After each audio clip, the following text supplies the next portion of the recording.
He loves his workshop and rock and roll.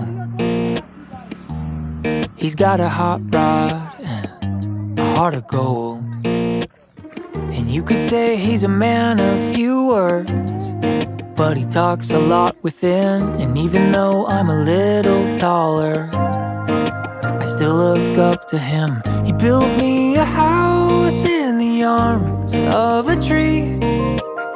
He taught me to drive and to fight and to dream.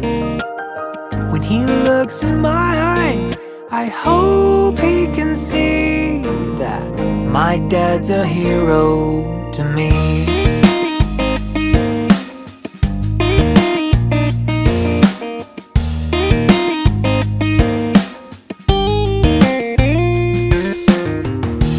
Rust-ridden fender